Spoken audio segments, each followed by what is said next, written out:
Welcome to PPR podcast number 62. My name is Paul. Your name is Bert. It's brought to you by Renovation Realty. While we're grateful that they're sponsoring the podcast, would you like to introduce the man in the middle? Super athlete for Granite Hills, Joaquin Thomas Jr. Hey, Joaquin, how you doing? I'm good. How are you all? Well, we're grateful that you made time for us. Talk a little bit about the season so far. You said what? Well, tell us about your season so far. The season's going pretty good. Teams starting to get together and we're starting to play with one another. I'd say beginning of the season, we were still knocking out the kinks here and there, but since we got that down under control, we've been just rolling, just doing what we have to do each week against all these teams. You guys are, because we're getting to the point where it's playoff time and everybody's doing the seedings. For me, you guys are the clear favorite in Division II, but who else do you think is possibly a thorn in your side in Division II? We've been seeing Mayor Mason's been doing pretty good down there. We heard a little bit about Ramona, but other than that, we're not really worried about any of these teams because we played all D1 schedule and we're doing pretty good so far. So I think we should be able to rock and roll once playoffs hit. And there's also Central, which is always a tough place to play. And they're always off the horizon because you don't really see. Yeah, you don't get to see them. You don't get to know much about them. You go into that crazy environment after a 3-hour bus ride. That's always interesting. All right, well, but we'll get to that. When you're a Division II school, and I think even at the PPR we're guilty of this a little bit. A lot of the attention goes to the open division schools, maybe a few D1 schools who are trying to be open division schools. When you're in Division II, do you feel sometimes left out of the conversation? Does that upset you? Or is that a chip on your shoulder? Is that a motivating tool? Well, yeah, because ever since I transferred to Granite, we've always been D1, and this is the year that we've been D2. So it's like a stab in the back, but it's football and it's life. We can't do anything about it. So, now all we have to do really is just show teams why we belong in D1. And I think really after that Madison game, I think we really showed a lot of teams that we don't belong in D2 and that we should get moved up next year. So I got a question for you. Well, can you follow up on that, though? On what? Because he's talking about the Madison game. You guys gave Madison a tougher game than Cathedral did. Yeah. So, how were you able to do that? Going into the week, playing them last year twice, once in the regular season, playoffs losing by 1 point. And so we really went into that game, really trying to get after it, knowing that this team we lost by 1 point in the playoffs. And that whole week, our defensive coach, Coach Vincent, this has been just pounding us. We have to be physical. We have to play with less mistakes as possible. And the team really really clicked in our head, and we just came out and we bowled, held them to 0 points until the fourth quarter, and then just minor mistakes happened is what killed us at the end. But other than that, we just came out hot. We just came out ready to play. And Madison was getting all the attention, so it was like, we'll bring some attention to them too. So which was worse for you then, the 1 point last year or the fourth quarter comeback this year?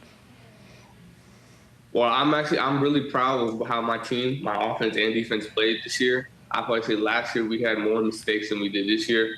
So I'm going to say last year was worse. Because this year, after that game, I loved every single dude. They played their ball, they balled their hearts out, and I couldn't just ask for anything more. So I have the question I was going to ask before. Explain something to me. Take me through this. So on your Twitter, you have a pinned tweet from when you were at Helix. Was that your freshman year? Yeah, I attended Helix my freshman year. Freshman, and then a month before we played the 6 games of COVID year. So how come you left? Well, I left Helix because I just felt like freshman year was cool. It was fun. It was all right. But once I really started to lock in and just realize, okay, football is what I'm doing. I'm getting all this attention. It was like, I need to put myself in the best situation possible. And Granite, I live 3 minutes away from Granite. I've been known the coaching staff since middle school. And I was just like, I might as well just give Granite a shot. I gave it a shot. Sophomore year went pretty good. And ever since then, just been blossoming up. So when every week we see you on PPR, you play quarterback, running back, receiver, slot. I mean, you play everything, and it seems like you pick 6 interceptions, touchdowns. So you kind of leaving that up pinned for Helix to keep looking at, or what's every week when they show? At the end of the day, they're our last game of the regular season, and we play them at home at their house, and it'd be like a little get back game. Being that you've experienced both programs now, Helix being one of the, let's face it, they're one of the preeminent programs in the county, right? Yeah. So you experience how Helix runs a football program, and now you're at Granite Hills. What are the similarities? What are the differences? Do you have all the bells and whistles that you had at Helix, or is it identical? Is it night and day difference? I'd probably say start with similarities is the coaching. When I was there freshman year, they had a really good coaching staff from D-line, O-line, offense, defense. So I'd probably say what similarities are Granite. Granite has a great head coach, Coach Cobb. Our defensive coordinator, Coach Vinny, amazing dude. It's like everywhere you go, you have great coaches in their positions, making us players better. Differences, I'd probably say a little bit of the intensity, because Helix, they're the dogs, and they train you like some dogs every day at practice. And granted, they train you, they push you hard, but Helix was just like, it was over the top. It was crazy, but I pushed through it freshman year, got through it, and I'll probably say that's have to be the similarity and difference. So I also noticed you just committed. Did you commit to the SDFNL All-Star Game, or you just got the invite? Are you going to do it? Yeah, I just got the invite, I think, I would say this weekend, and yeah, I'm going to be attending that. So how do you feel in that? Because do you do one game, or because you'll get invited to the Spanos game too, I'm sure. Are you going to do 2 games? I'm pretty sure, because at the end of the season, this is my last class I get to play with, and some of these kids I haven't played with since youth football back in the Oakland City State. So it's like, I want to get as many times possible as I get to play with these kids one more time before we all go off to college. And that's a good point, because people don't realize that in these All-Star games. A lot of, you get to play with all the guys you play with in youth. You get to come back on the same team with them. I mean, just experience you can never get that you just. But how much of it is also part of the recruiting visibility game? I mean, another chance to be seen and recruited. Does that factor in? Coming up, a lot of coaches ask, are you participating in the All-Star games? Have you got any All-Star game invites? So now it's like, it's a big thing now. And for me to be able to say, yeah, I've gotten invited to a couple of them, it helps boost that process a little more. So it's also for recruiting, and it's also for just having one last ride with your brothers. So you're kind of like Samuel Cooper a little bit, quarterback, running back, slot, QB, corner, special teams. I mean, you play everything. I mean, I don't think people realize the football IQ you have to play every single position and do it well, where you're up on, every highlight's in a different position every week. We couldn't do it. I know I couldn't do it. I couldn't remember the play calls just to get. Yeah, how much work is that you have to, literally you have to know the playbook and to excel at every spot. I mean, how much work is that, or does it come easy to you? Well, it started off difficult, because playing 5 different positions all on the offensive side of the ball, I had to learn the whole playbook. Then I had to learn which each play runs at this position, that position. So once because my dad coaches me now, so it's like every day at the house, okay, we're going through the playbook, we're looking at these plays, what do you do here, and there? And I feel like since he's been pushing me so hard, I've been just able to get it, lock it in.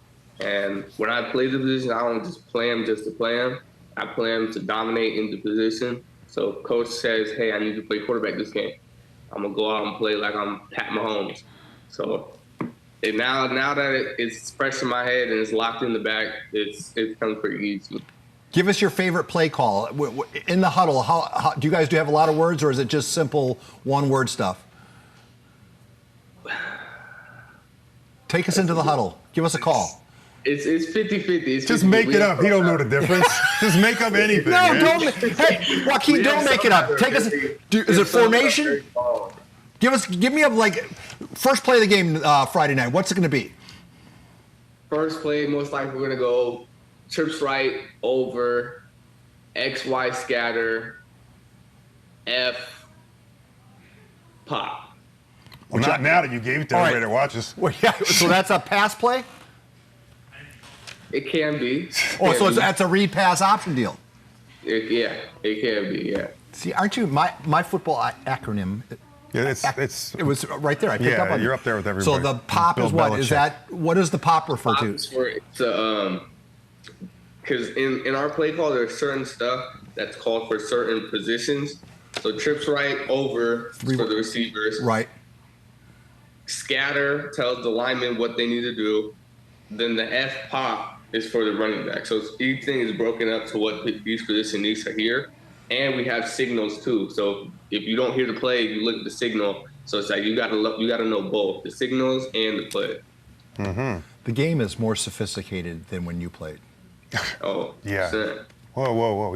Easy with it, Joaquin. So, I want to bring out a story. He just called you old, I think. I know, he called us both out. Oh, yes, wait. You're right, kid, don't worry. It is.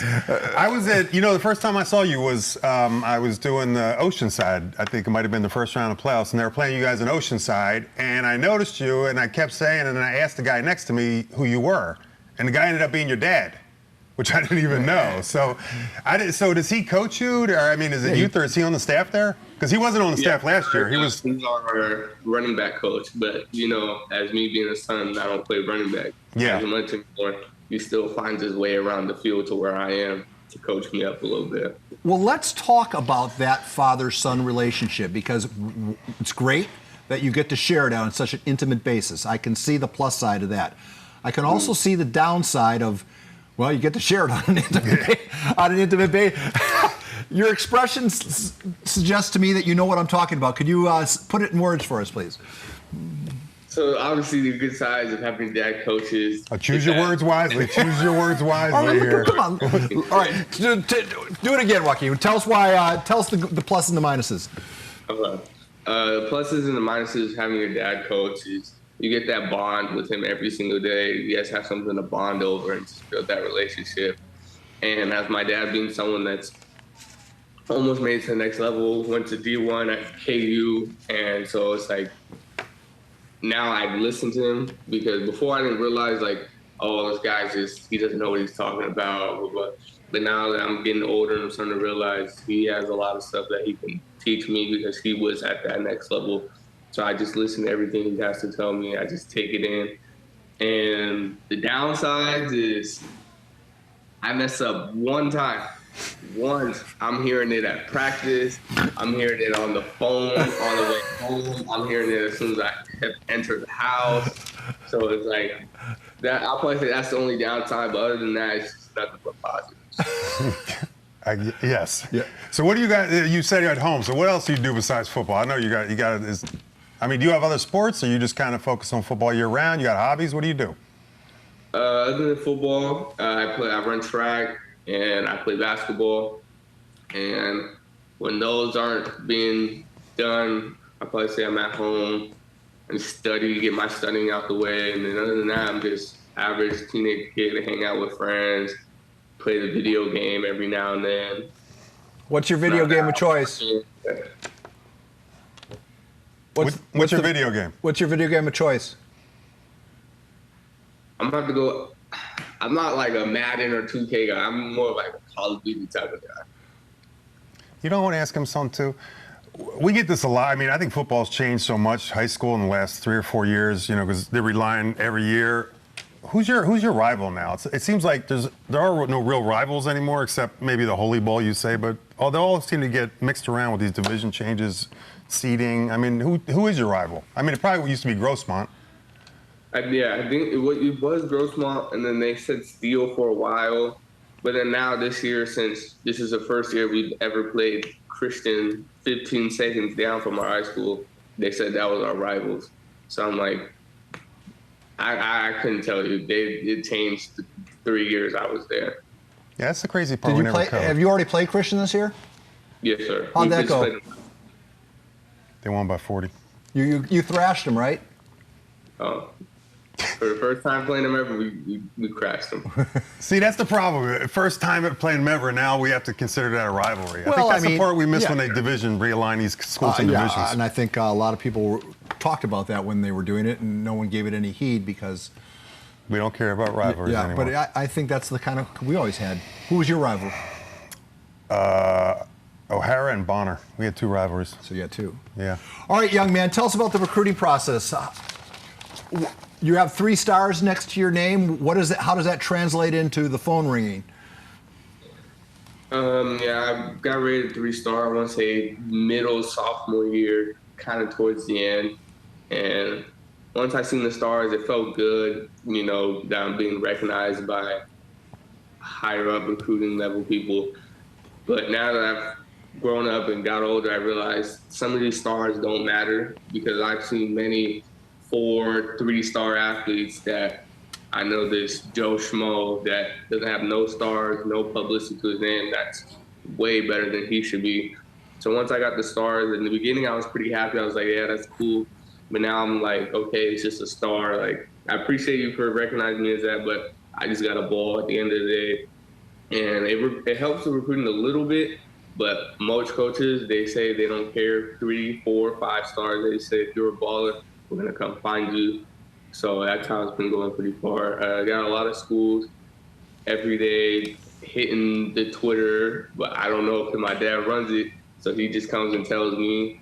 I'll probably say top ones right now, I'm going to have to say Nevada, SDSU, Cal Poly, Idaho, and one that's been biting at the door recently a little bit, probably have to say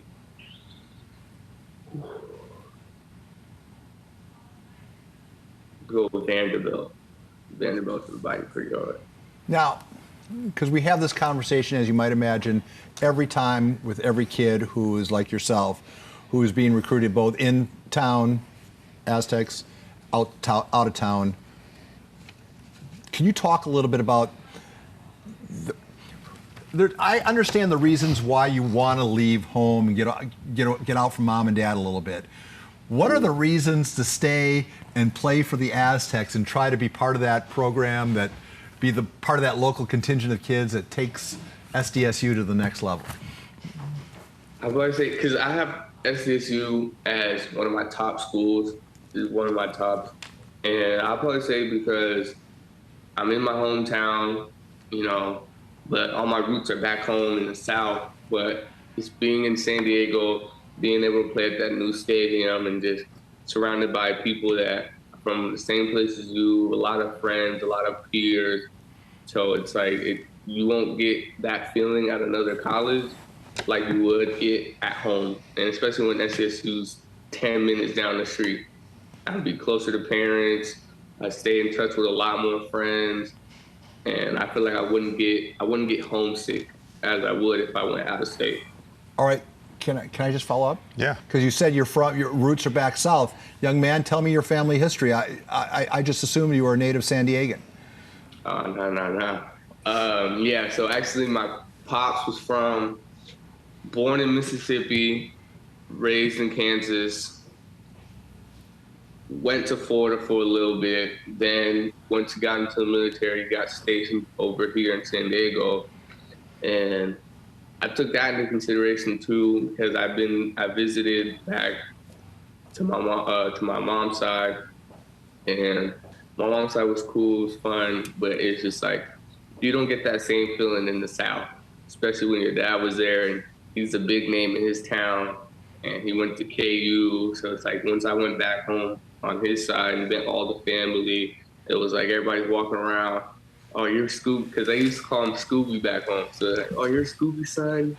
You look just like him. I've been seeing you. So it's like you just get that family welcoming everywhere you go.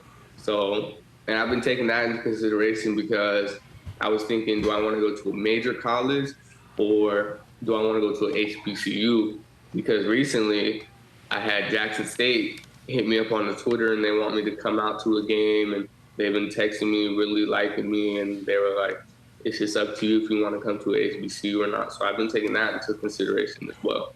HBCU, prominence-wise, is getting bigger by the day, and thanks to guys like Primetime, and we've had Herm Smith on. A couple kids from Lincoln are there, and we carry their games now on KUSI. So we're seeing the quality of football is really good. Yeah. And you can be recognized easily by the professional ranks because it's the visibility. So that's an interesting decision. Do you think you're leaning in that direction? I would say I'm putting that in my top school because not only would I be back home in the South and just surrounded by my dad's side of the family, it's more of the school and about how they welcome me in. And not only that, I'd be being coached by, if not arguably, one of the greatest corners to ever play NFL football. So it's like there's no better teacher to be taught by than him. Yeah, I imagine he knows a few tricks of the trade that the average Joe doesn't. And that's good. We talked about that earlier with Roderick flipping. I mean, if you're from the South, it's a different world. I mean, it's family, it's culture. I mean, everybody's together. And then you go someplace like, L.A., you're not going to be comfortable there. I don't care what you say. So, I mean, I visited down there. And the reason I didn't go down south because I wasn't from there and it was so different. I mean, it's cool, but it's just not what I'm used to. So you have to go where you feel comfortable. Boy, so you have a pretty big decision to be made. Yeah. When are you going to make that? I'm waiting. I'm trying to get this season out the way, and when that time comes, I have to make a decision. I'm gonna talk it over with my family, my coaches, and just see what I feel is best for me. You know what I'm going to ask him next? No. Yeah, you do. What am I going to ask him to do next? You're going to ask him to come make that decision on KUSI. Hey, Joaquin, PPR. when you make that decision, why do you make it live on KUSI? It'd be an honor to be an honor. We're going to exchange cell phones after this, okay? Okay. Because, hey, especially either way, we win. If you stay in town, it's a big story for us locally. If you go to HBCU, well, it's a big story for us because on Saturdays we're carrying the game. So either way, we win. Okay. So please, we have roots now too. And if you go somewhere else, it's still a big deal because you're on our air. So I hope, I'm not going to pester you, but I want you to know the invitation exists. Thank you. I would gladly take that invitation. I don't even know why you put a counter on it. I look at your counter. You are over every single day, and you don't even look at it. Yeah, I'm looking at them because you know why? We started early, and I want to get as much time. I don't get to talk to these kids very often, and I enjoy this conversation. I hope you do too. Tell us about you talked about the coaching staff there. What makes Coach Cobb a good coach? I would say Coach Cobb makes him a good coach because not only is he a coach, he's a great person. He's just a fantastic person to be around because you get a difference between Coach Cobb's on the field Coach Cobb and you get a different Coach Cobb when he's teaching at school Coach Cobb. And I'd probably say that's what really makes him stand out to me is because we all football players have first period weightlifting. We're all waking up most of us waking up at 6 a.m. Then we got to be there at the school 8:20. And most of us are tired. We're not in the mood for anything, but it's just Coach Cobb knows how to wake us all up. He's such a friendly dude, cracks jokes with us all the time. And I just feel like I don't have that connection with any other coach in the county other than at my school. What happened there? You get hit by a football or something? I don't even know. It just started slipping. So are you at school right now or are you at home? He's at home. I'm at home. Are you guys on break? No, I have my driving test in a. Hold it. Your driving test as a senior?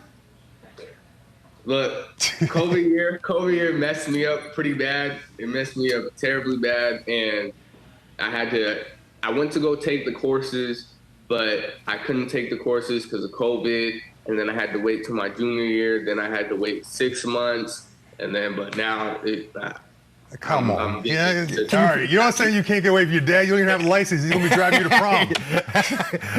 Well, I get it today, so after everything else, prom, HOCO, winter formal, everything, I'm pulling up by myself. So can you parallel? What's the hardest part? Parallel parking? Well, actually, that's not on the test no more. No, I flunked twice because of parallel parking. There's no parallel parking. There's no freeways. There's no highways. Oh, you guys have it easy. What do you have to do? Turn it on? Turn the car on? Parental? Turn it on. Just drive down the street, pull up to a curb, reverse from the curb, and then you have a Tesla that self-drives and does it for you. It's like, good Lord. Oh, that's soft. That is. You're soft. Man. Jeez. All right, well, so as we wrap this up, talk a little bit about your family and the people that are important in your life. obviously I gotta thank both my parents, mom and dad. Dad from the South, went to the military, retired 22 years. Which branch? Navy. So he's a Navy guy. Was he ever stationed on a ship? Yeah, he actually was stationed on ship. I think it was a day after I was born. So he went with my mom, went to the delivery room. I was delivering. The next day he got stationed on ship for about like 6-7 months, and then came back. And then he got stationed again on ship when I was about 4 or 5. And then after that, he didn't get stationed anymore. Retired after 22 years, did military police as well. And then for a while, he did NCIS, which really, that's what I want to major in. I want to major in criminal justice. So I want to become. You don't get away with anything then, huh? I mean. And pushing me and been telling me all about the NCIS, something like that. So there's no getting away with anything. There's no excuse that your dad, he sees through everything, I bet. Pastor, I go to church every Sunday. I help him preach sometimes. So I'm always on watch. I'm always on watch, and I'm always behaving my best. All right, well then let's tap into your inner pastor as we wrap this up. What's your message to young kids who, not everyone has what you have. You have obviously a strong family unit. You have your head screwed on your shoulders pretty right. You don't ride too high. You don't ride too low. Share your message with people who maybe not as fortunate as you. Okay. I would have to say my message to the kids coming up: just stay focused. Just put your mind what you want to do, and I promise you, with hard work, the effort, the training, you will get there. Don't get caught up in all these. Oh, he has 35 offers. He's a 4-star, 5-star. At the end of the day, you can only pick one college. So work towards that one college and just put your mind to it. Just go after it. And lastly, never forget God. God is number one. You got to put him in front of anything you do. And without him, I don't think I'd be in the situation I'd be in right now. I give praise to him every day, every night, and I'm just very thankful for the blessings he's made in my life. Young man, I can't think of a better way to end this interview. We appreciate your time. I'm going to text you my phone number. You text me yours back I'll give you his. I'll get yours from. But let's stay in touch. Stay healthy. See what you're hitting. Keep your head up. Sir. Play with your head up, and we will be in touch. We'll see you on Gala night. Okay? Yes, sir. Appreciate it. All right. Thank you, Joaquin. Everybody, turn this podcast off because it is now over.